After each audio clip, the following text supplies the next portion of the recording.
トチップスをちょっとだけ食べようかなと思ったら、気づいたらほとんど残ってなくって、結局全部食べちゃうにゃんこでーす。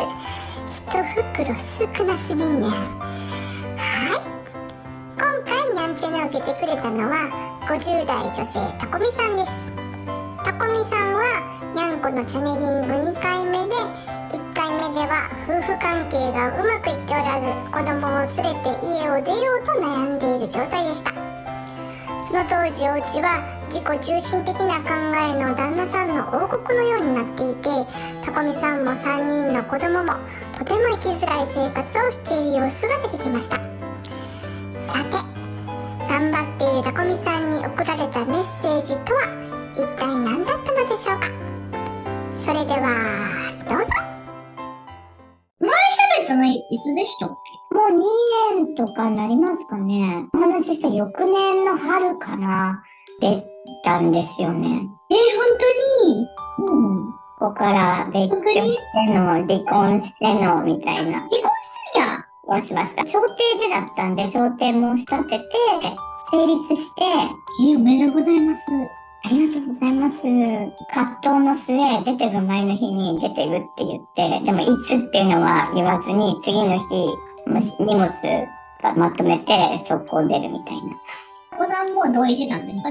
出ることに。一応ね、父親の方と一緒にやりたいって思うんだったら、本人たちはそこそこ大きいから、意思を尊重しようと思って、そんな話もしたら、いやいや無理でしょっていうことで、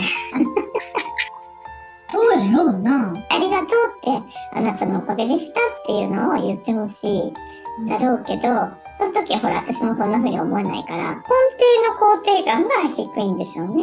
人にマウント取っているタイプだったかなって思う、最初から。まあそういう人を選んだたこみさんにも何かがあったんでしょうね。何かあったんや。そう。多分、私はなんかこう人にしてやることで自分の隙間を埋めてるタイプだったんだろうなって思う。だからすごいいっぱい与えて、自分は何もいらないみたいな、全然受け取れずっていう。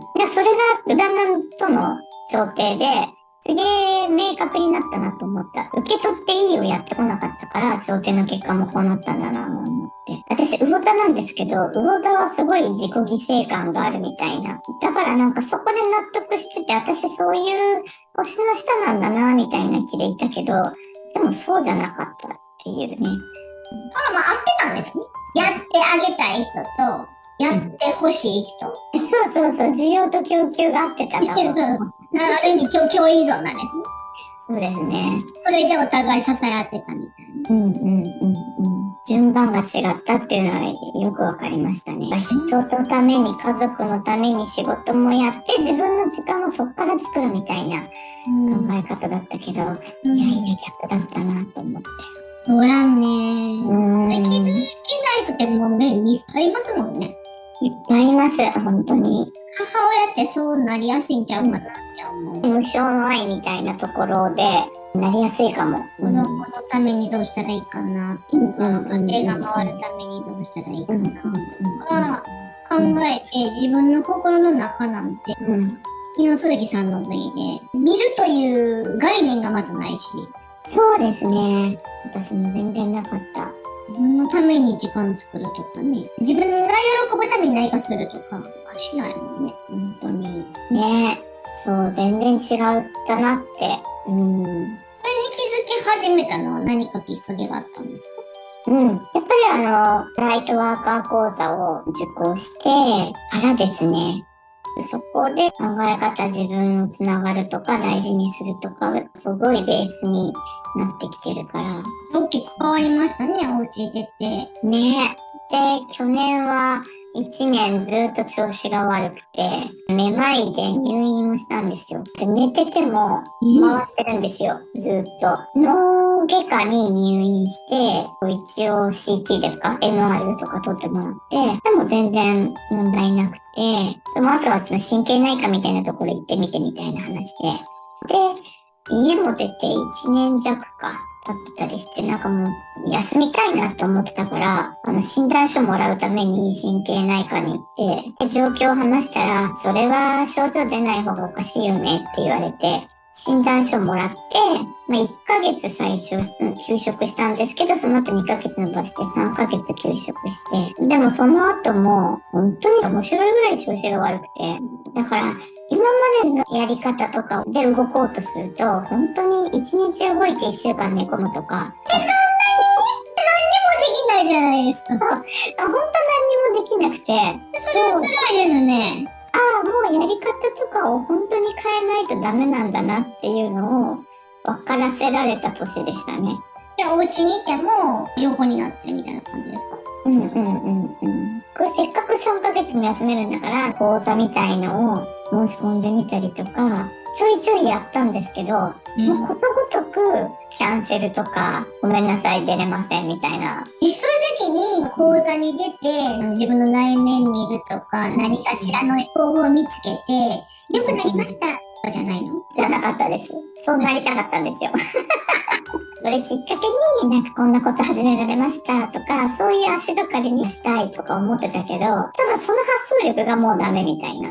なるほど、なるほど。もうとにかく寝ろよみたいな。頑張る方向が違ったみたいな。そう。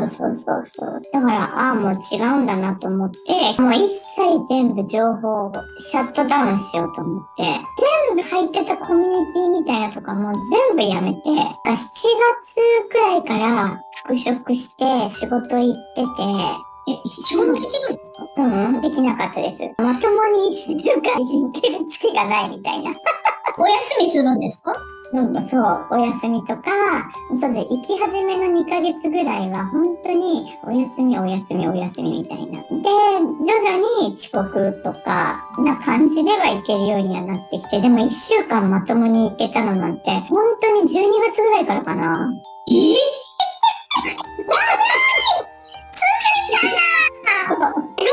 月いっぱいまで休んで、7月復職でって、本当はもうちょっと休んでもいいぐらいだったね。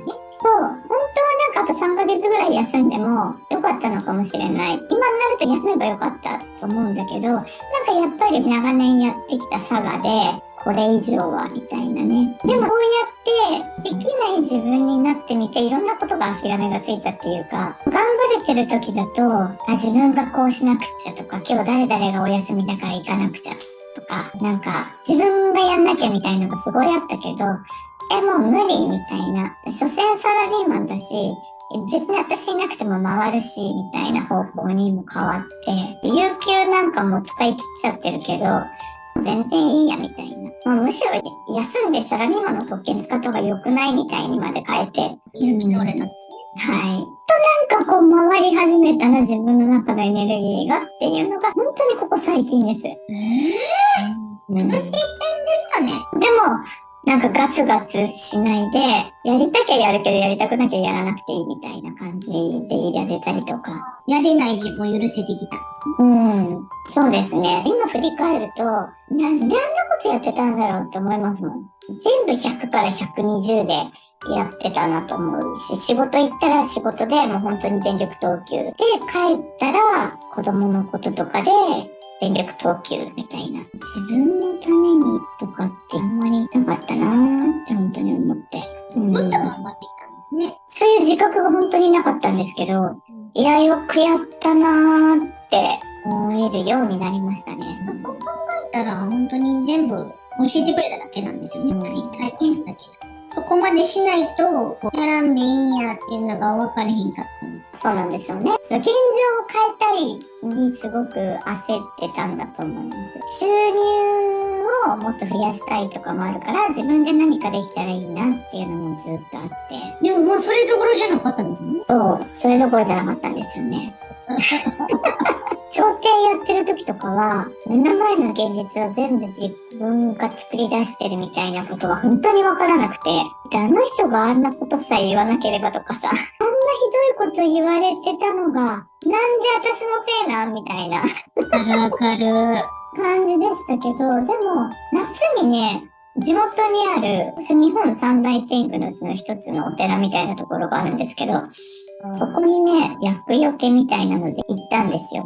その帰り道かな、なんかスコーンと抜けちゃって、あ、そういうことなんだってなんかすごい分かって、その辺から自分の中での感覚が抜けて、目の前は自分が作ってるっていうのが確かになりましたね。なんか、あ、そういうことか、みたいな。で、自分軸ってそういうことかって思いながらも、その自分軸かなと思ってたところにも、刷り込みとか、思い込みとか、ここにもあるんだって思えるようになってきて、その情報を全部シャットダウンしたあたりから、余計なんかこう、その辺がクリアになったというか、私みたいにね、ひっちゃかめっちゃかになってる人ってたくさんいるんだなみたいな感じもなんか思ってきて、気づいた部分を伝えていけるね、ところができてくるといいなーって最近は思ってます。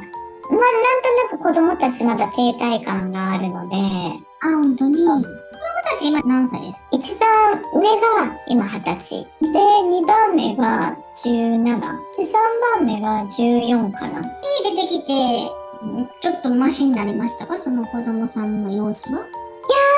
もうやっぱり同じように止まってて、長男はもう本当に、ゲームずっとやってて、次男は受かった高校も行かず、2年休学をしてて、で、この春からちょっと復学しようかなっていう感じではあるんですけど、で、3番目も結局中学転校になっちゃったから、もうほぼほぼ行かず、みたいな。じゃあみんな家にいるんですか？みんな家にいるんですよ。大変。それでここはでしょ？よくそれで頑張ってますね。そうなんですよ。頑張ってますよね。頑張ってるよ。そう。でもその辺も、だから結局手放さなくちゃいけなくて、子供のことをいつまでも心配とかになってると、本当自分が持たないので、出てきたら、すっきりするんかなって私ちょっと思ったんですよ。私も思ってたんですよ。でも子供は子供たちなりに、やっぱり自分の中で抱えたものの生み出しなんだろうなとも思ったり、本当に自分の意見を言える子育てじゃなかったんだろうなと思って、やっぱり私がそうしてたから子供たちもやっぱそうなるんだろうなとも思って。いや、でも、あれはね、独裁政権っていうか、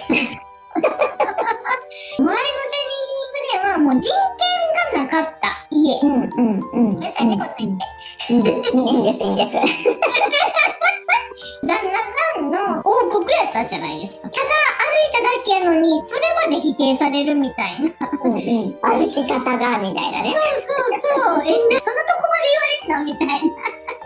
そんな王様の王国の中に皆さん住んでらっしゃったので、生きにくいとかのレベルじゃなくて、人権侵害ですよね、あれは。私もそう思いました。だから、子供たちの表現方法とか、子供たちは子供たちなりに疲れ切ったんだろうな、みたいな。だって全部否定されてたみたいなもんですもんね。そうです、そうです、そうです。本当に家を出る1年弱くらいは、みんな主人の足音に耳を忍ばせて、主人が昼間起きて、リビングとかにいれば、もう喉が渇こうがお腹が空こうが、旦那が寝るまで部屋から出てこないみたいな感じだったから。自分の表現の仕方よりももっと以前に息をするとか、歩くとか、そういった生きてたら当たり前にする行動でさえも言われてた。みたいな感じやから、もう本当に生きるという人権さえも認めてもらえないような環境やったっていうチャネリングやったなって今思い出しました。そう考えたら出てきたっていうのはすごい正解だったと思うんですけど、その出てきたところで心を縛ってしまったところっていうのは、すぐにはもう解放にはならないですよね。そうなんですよね。それもそれぞれが気づいていかないといけないけど、こみさんはお母さんやからね、心配ですよね。こっち引っ越してきて、学校、次男が行かなかったりとかして、会社を1ヶ月弱ぐらい休みもらって、私が送り迎えとかすることで軌道が作れるならなんていうこともやったんだけど、やっぱりそれも無理でって感じでしたね。いや、よく頑張って生きてますね。本当に。みんなですですよ。でもね、これってね、一人でやるって難しくないですか？カウンセリングとか、人の手を借りないんですか？そういうところに行ってみるみたいな感じも時々あったりしたんですけど、外に出たくないみたいな感じもあって、人と会うのがめんどくさいとか、いい先生に出会えないんですよね。今ちょっとうかつにそういうところ行っちゃうと、変に薬だけ出て、みたいな。余計にあんまり変なところに行って、そう。でも、それよりも何よりも、自分のことが大変すぎて、ごめんっていうところもありますね。もう自分の生活でさえも人に世話してもらわなあかん状態やのに、この引きこもりのようになっている3人をケアするのかね。私がどうにかしようっていうのもおこがましいじゃないけど、言い方あれかもしれないけど、やっぱ最終本人の問題になってるですね。ので、本当に可能性とかその人の資質を信じるしかないっていうところなんですよね。だから今はこうだけれども、時が来ればっていうところで、信じて見守るしかないっていうスタンスにいるから、下2人と一緒に私はアパートに出ちゃってて、長男は実家に残ってて、で、ご飯をね、作って夜は持ってったりとかして話とかもするんですけど、もう傍から見たらどうすんのみたいな、仕事もしないでバイトもしないでみたいなことなんだけど、その子の可能性信じてるしかないなと思って、そういうことを伝えながらいるんで、父親の考え方とかで苦労してなんぼみたいな、そういう風にしないとお金は受け取れないみたいな価値観の中にどうしてもいて、何もしないお前なんかみたいなけなされ方をされてきてたから、でもそうじゃないんだよって言ってね、みたいな話をね、延々するみたいな。自分を振り返っても中学高校とかって、それなりにその時しかできないことで楽しかったじゃないけど、あるじゃないですか。それを一切経験してないところが、なんかもったいないなじゃないけど、思っちゃうけど、そうだから修学旅行とかも行ってないわけですよ。いざ行く行かないを決めるときに、やっぱ行ってほしいっていう親心が、どうしても働いちゃうんだけど、子供が教室にも行ってないのに、クラスの子とハンコールとかめっちゃカオスじゃねって言われて、確かに、みたいな。言ってほしいけど、自分がその場に放り込まれたら、しんどいわな、とか、そうですね。そう、だから聞いてみたかったのが、この3人の子たちはなんで選んできたんだろう、みたいな部分を知りたいなと思って。お父さんと、そう。おじさんを選んだわけですからね。なんでしろほんまにお父さんを選んだっての大きいですよね。大きいですね。そうなんですよ。なんで選んできたんだろうっていうのはちょっと知りたいなと思いますね。お願いします。お願いします。プールです。タコミさんが泳いでます。普通にゴーグルして、でもめっちゃ早く泳いでるわけでもなくって、めっちゃ遅くもなくって、今、くるってターンしました。でもしんどいと思ってるみたい。水の抵抗、水の中って動くと重いじゃないですか。それがちょっとしんどいみたいです。泳ぐ力と抵抗とって考えたら、ちょっと泳ぐ力が弱すぎちゃって、水の抵抗の方が強かったってこと。で、コバコバコバコバって言って、後ろに行きました。押し戻されて、結局コースの端っこまで行くんです。でも、前に進みたいから、また壁を蹴って前に進もうとするんやけど、不思議なんですけど、これ、プールなのかないろんなとこから水流が来るんですよ。前に進めないんです。だから、ぐるぐるぐるぐるぐるって言って、渦巻きみたいになって、で、落ちてって、今、タコミさんが、この暗い空間の中に三角座りしてるんですけど、ここにポツンと座ってます。プールの中でうまくいかへんかったみたい。他人にとったら、プールってすごく泳ぎやすいわけですよ。海でもないし、湖でもないから、人が泳ぐことを想定されてるプールやから、そのコースを行って帰ってくる。とても泳ぎやすいように作られてるわけです。プールなんかもちろんないし、人にとったらそれが心地よかったりするし、どんだけ早く泳げるかとか、ちょっと会話して楽しめるとか、憩いの場なんですよ。人生ってっていう意味。もう自分にとったら、まあそうじゃなかった。自分は周りの人みたいにもちろんタイムも競いたいし、心地よくも泳ぎたいし、なんなら談話とかもしたいし、楽しみたいわけ。普通に楽しみたい。それやのに、なんで私の人生だけ、プールやのに、いろんなところから水流が来て、なんならプールの底に穴まであって、そこにシューって入ってって、この暗いところにいる。それは、不公平やなって思ってる。自分だって、その水流がないや普通のプールで泳げたら、私だってうまく泳げてたかもしれへんのね。みんなと条件が違うっていう意味。暗いとこにいるんですけど、抜け出し方がわからないんですよ。道があるわけでもないし、ドアがあるわけでもないし、誰かが話しかけてくるわけでもないし、上見たって暗いし、何にもないんですよ、見たとこ。それは愛がないって。それは自分が愛されてないんやって。自分が愛されてるんやったら、みんなと同じプールに泳がせてくれてもいいのにとか、もうちょっと優しくてもいいんちゃうかなとか、せめて抵抗できるぐらいの水流、プールといえどもやっぱり波はできるじゃないですか。それが人にとったらちょっとした出来事なんですよ。なんか言われたなとか、学校でなんかあったなとか、旦那さんにちょっといいこと言われたなっていうのは、まあちっちゃな波なんですけど、でも自分に起こったと思ってるのは、もうでっかいすっごい水流で、でもごめんなさい、見たところ、泳ぐ力は弱いんですよね。なるほど。ちょっとね、だから、ここにいるのは自分のせいじゃないんだって。自分のコースだけが障害が多かった。それは不当やって思ってる。で、そこで左側からなんか神様みたいな人が出てきて、そうじゃないっていうのは分かったでしょって。ここにいるっていうのは、やっぱりそれなりの理由がある。言い方悪いけど、人のせいにしてた、その自分の環境のせいにしてたとか、理由を周りのせいにしてたんそうじゃないっていうのは分かったでしょって。ここにいるにはいるなりの理由があるんやって。それをあなたにここに来て見てほしかったって。今なら見れるから。ここにいるのは、旦那さんのことも含め、体調不良も含め、で、まあ、結果子供がしんどくなってるってのはそう。全部そうなんやって。ごめんなさいね。じゃあママ言うね。その原因は、タコミさんの中にあるんやって。それてるわけじゃないですよ。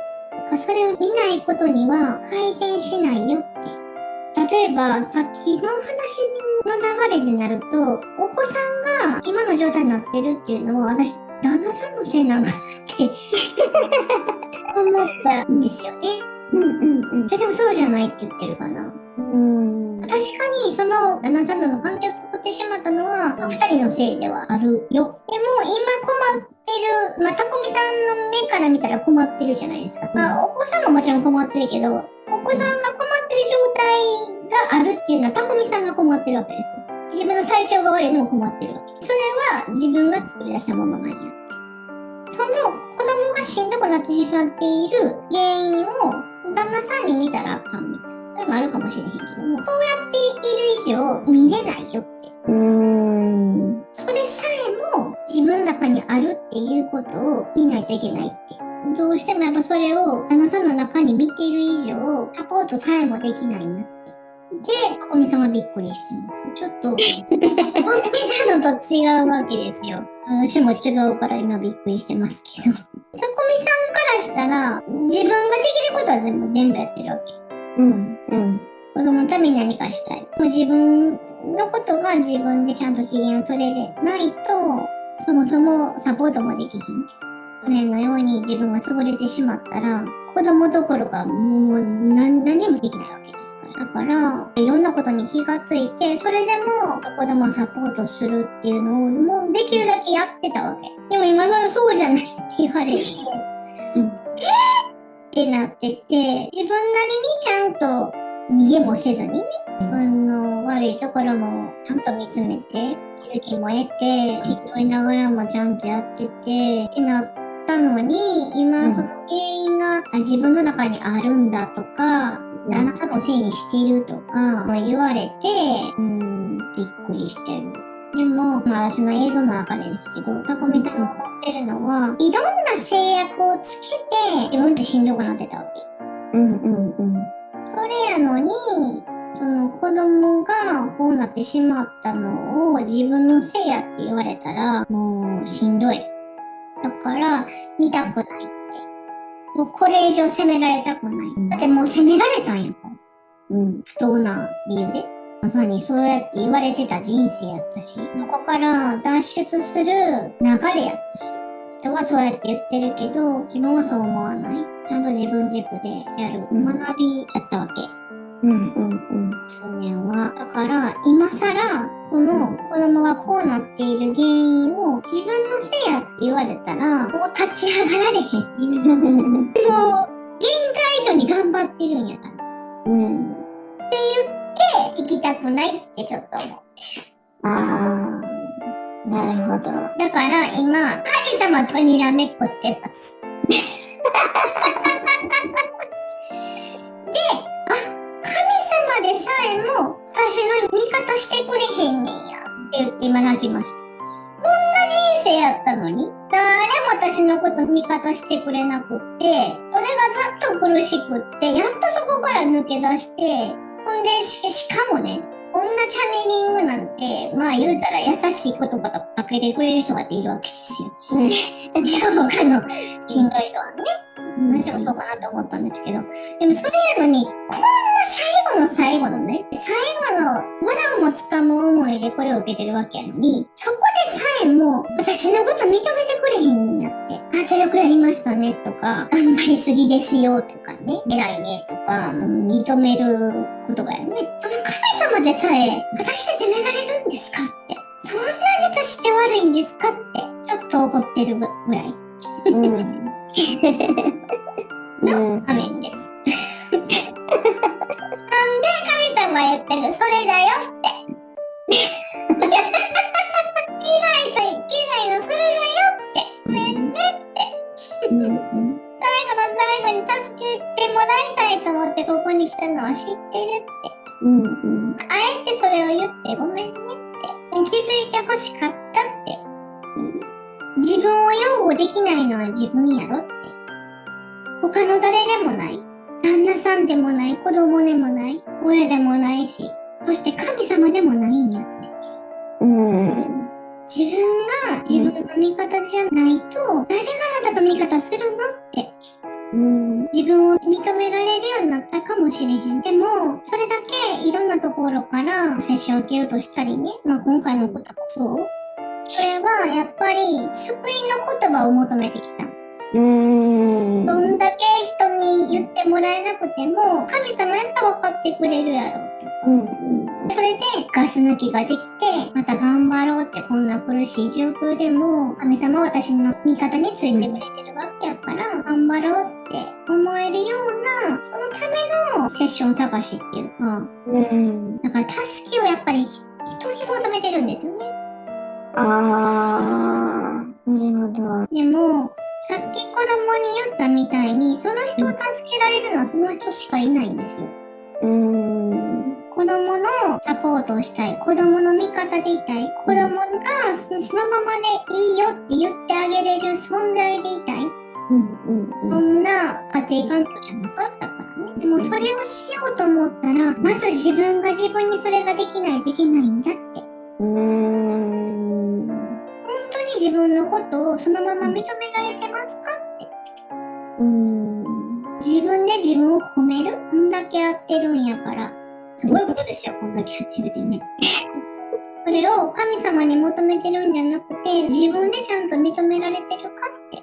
自分を肯定する。自分を褒めるとか、自分の良さを認めるとか、こんだけやってんねんからこれ以上やらなくていいとか、もっともっとってなっちゃうけどね、これでいいんじゃないかなとか、やりすぎるほどやってるやろとか。か。まず自分で自分を認めないと子供も自分を認められないって。なるほど。まだまだ全然足りないってことですね。きっと、もっとちゃんと認めていかなきゃいけないってことですよね。ごめんね、そうじゃないって言ってる。そういうことだよ。根本から違うんやって言ってる。頑張ってるから偉いとか、子供に対応してるから偉いとか、仕事してるから偉いとか、何々してるから偉いとか、条件付けをしてるみたい。無条件じゃないとかな。自分に対しての考え方は無条件じゃないとか。だから、例えばね、1日動いて6日動けないってあったじゃないですか。はいはいはいはい。それでもいいわけですよ。働いてるから偉いわけじゃないし、子供の世話してるから偉いわけじゃないし、それって旦那さんと一緒ですよね。旦那さんも結局そうやったもんね。だから、似た者同士だったんですね。そう言われるの嫌かもしれへんけど、旦那さんも肩書きがあるからすごい。これってこの家建てたからすごい。こんだけすごいから、これってすごい。っていう条件付けの自己肯定やったんですよ。ごめんなさいね。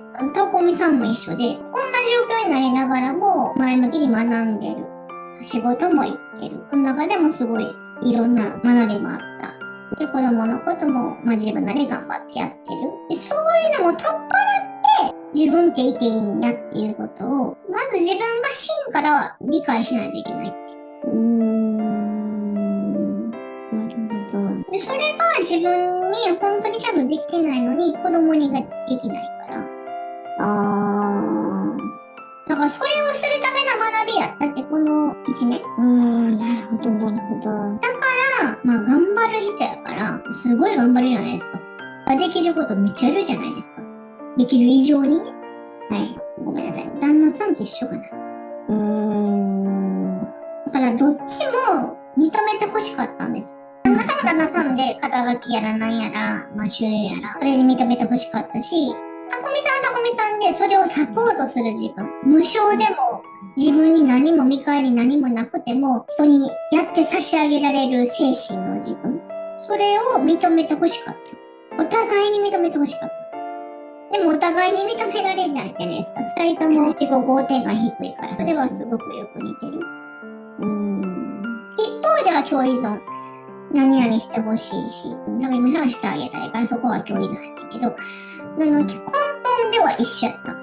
頑張ってるからこそ私は素晴らしい。私はすごい。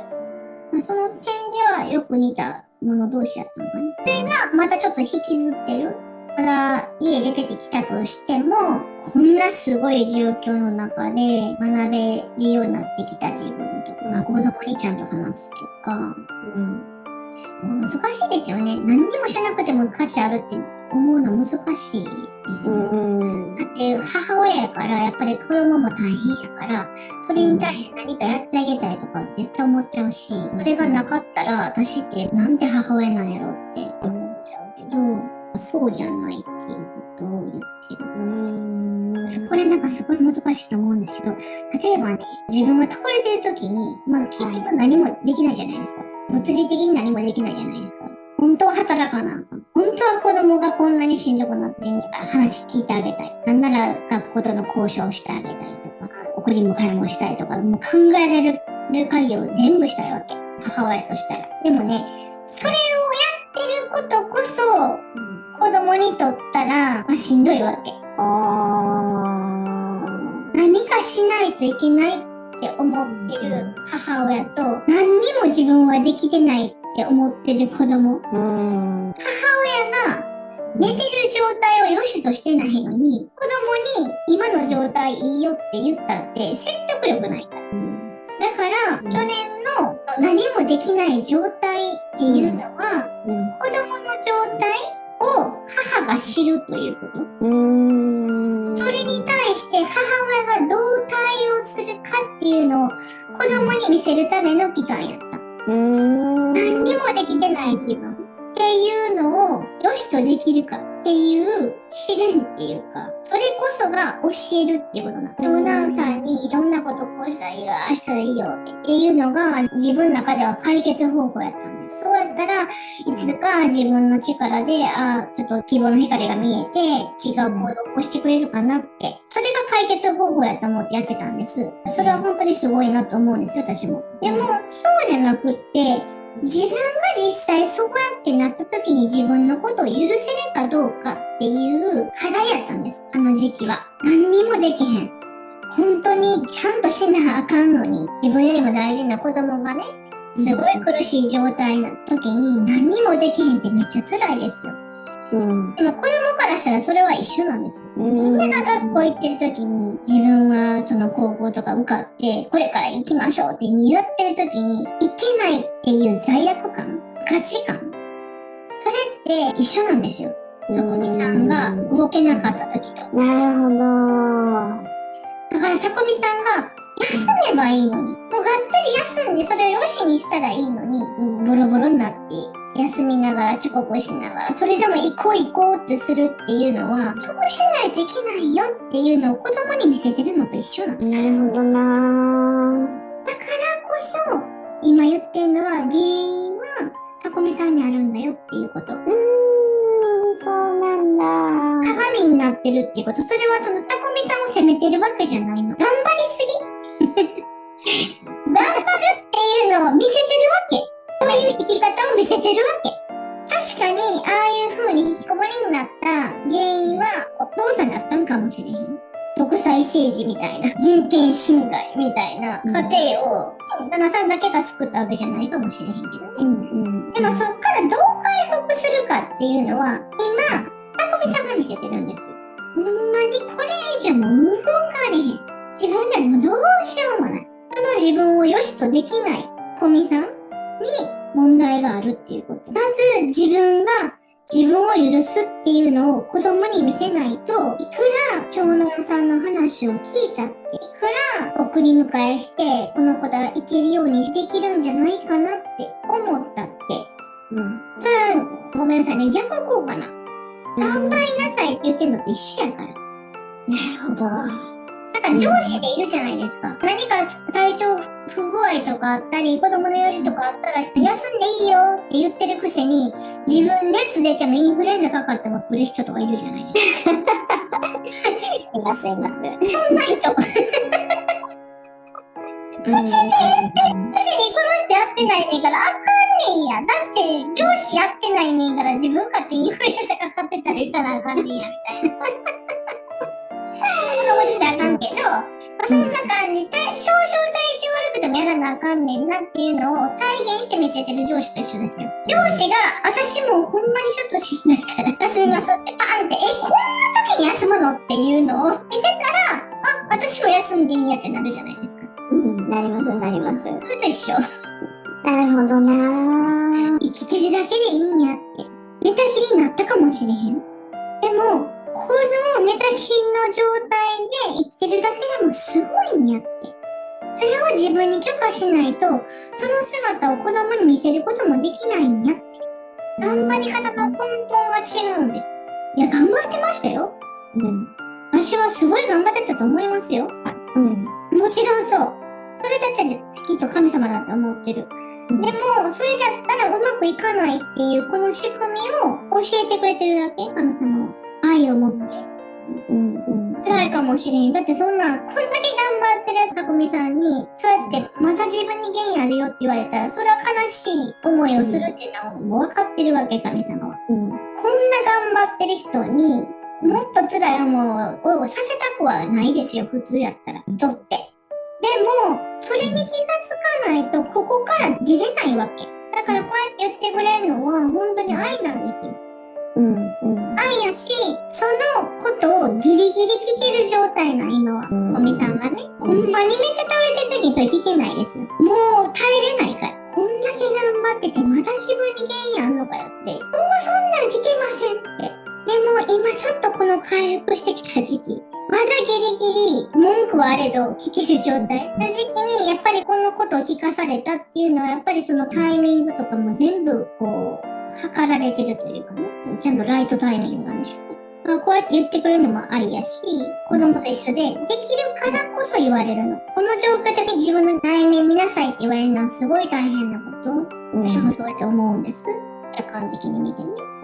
また自分の内面見なあかんねんなって、こんなに大変な状況なのに、優しい言葉かけてもらわれへんねんやって思うじゃないですか。でも今大事なのは、自分が自分の味方でいること。本当に必要な、やってあげたい状況でも、やらないといけないっていう状況でも、何にもできない自分に許可を出すこと。それこそがしないといけないことやし、それこそが子供たちが本当に心から安らぎを得られる理由なんやって。なるほど。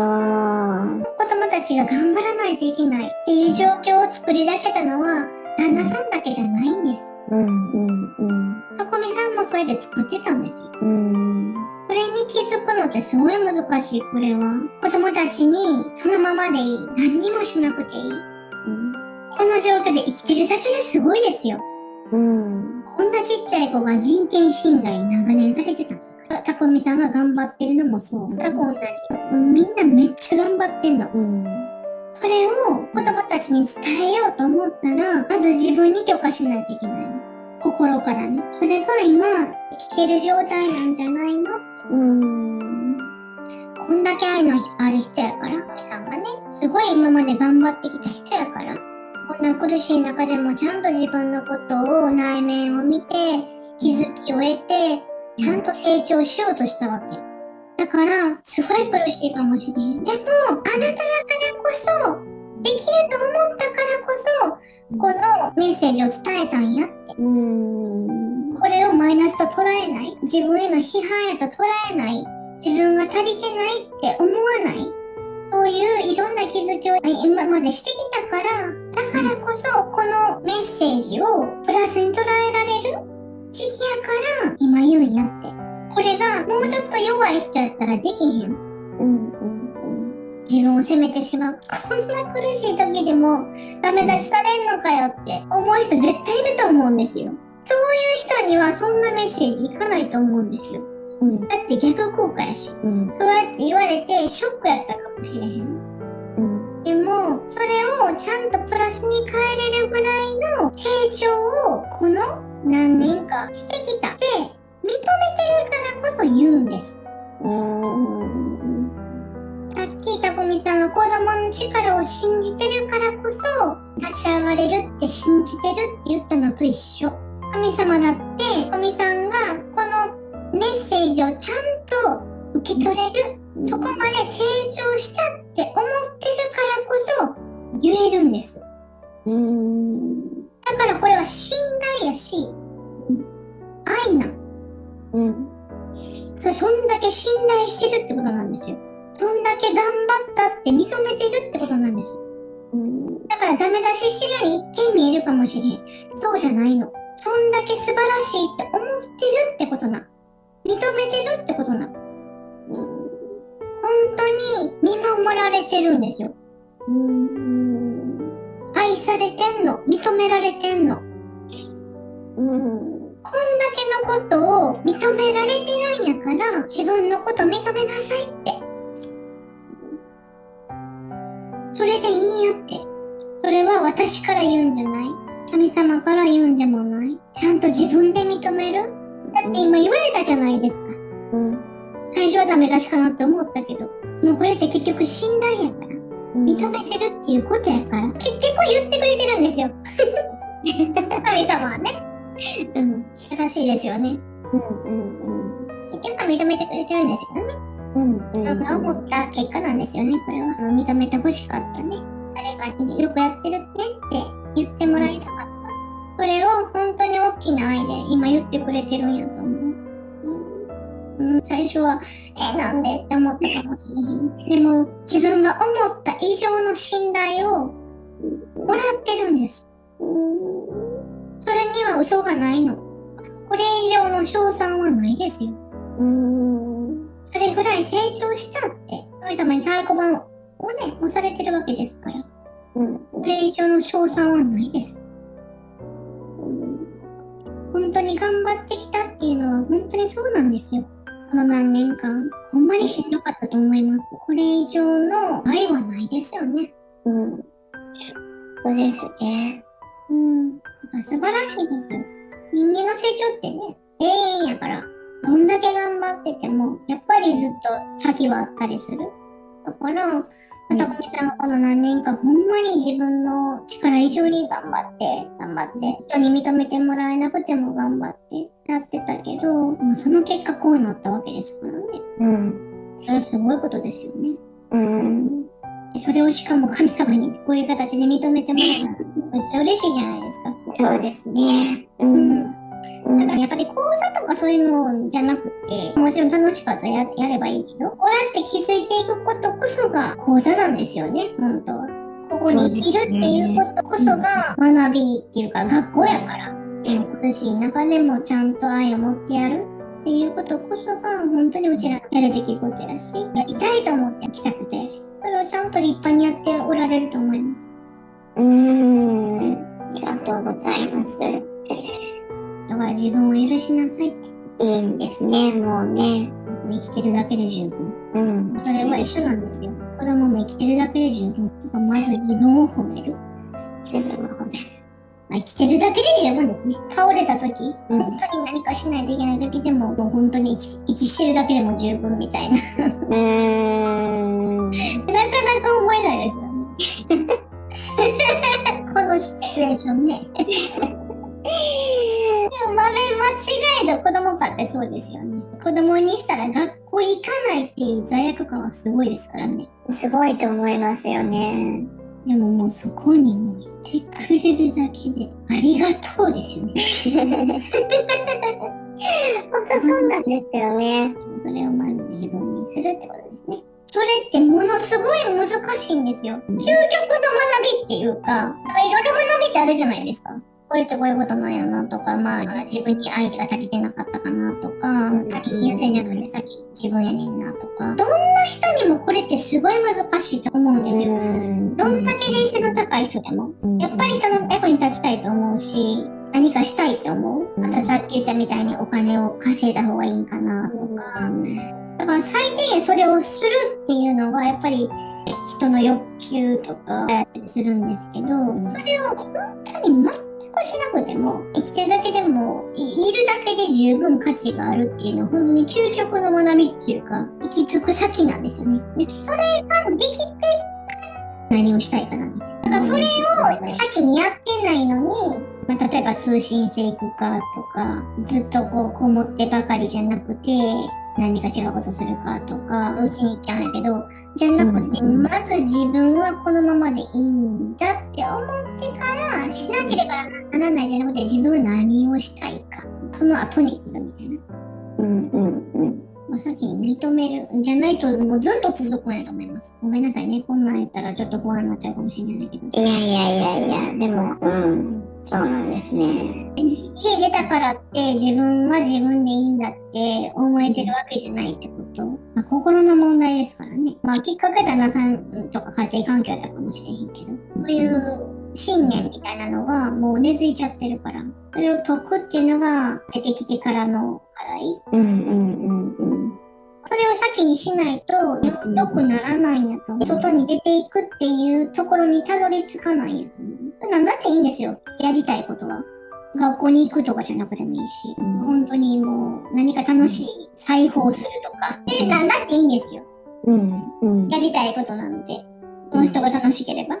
でも、その前に罪悪感がない状態を作るってこと。難しいよね、こんなのね。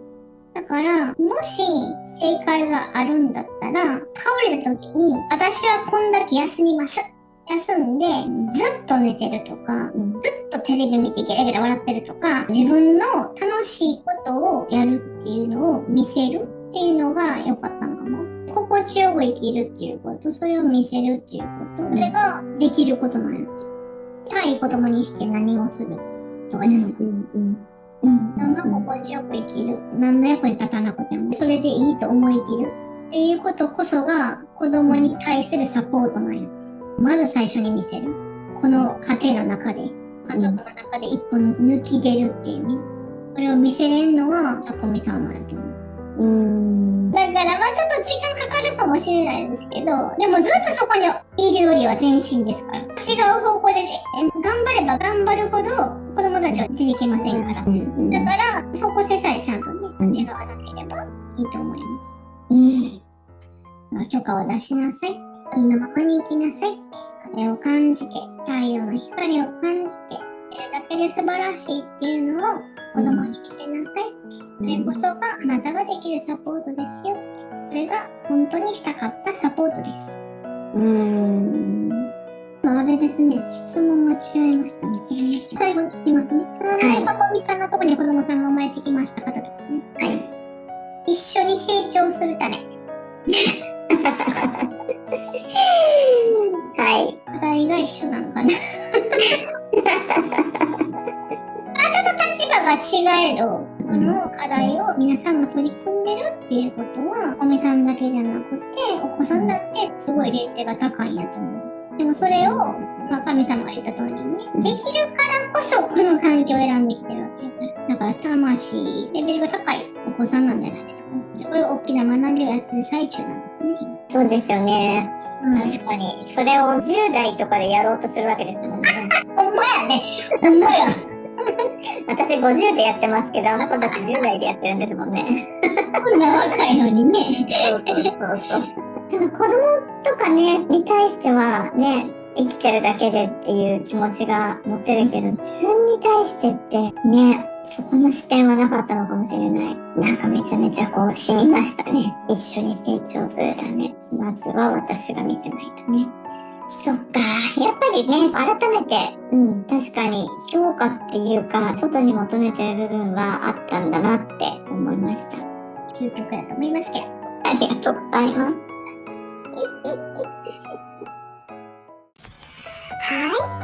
頑張っているタコミさんに送られたメッセージとは、今のタコミさんだからこそ受け取れる本当に愛のあるメッセージでした。神様からの信頼と愛、こんな風に称賛される方もいるんだなーって、にゃんこもメッセージを伝えながら胸が熱くなったわ。ほんと素晴らしかったよね。とっても難しい課題やなと思うけど、今までの道のりを乗り越えられたタコミさんなので、きっと今までのように愛を持ってやっていけるとにゃんこは思います。にゃんこはポテトチップスの食べ過ぎというダメ出しをもし受けても、そのメッセージは神様からの愛だと思ってありがたく受け取りたいと思います。今日も最後までご視聴ありがとうございました。ではまた。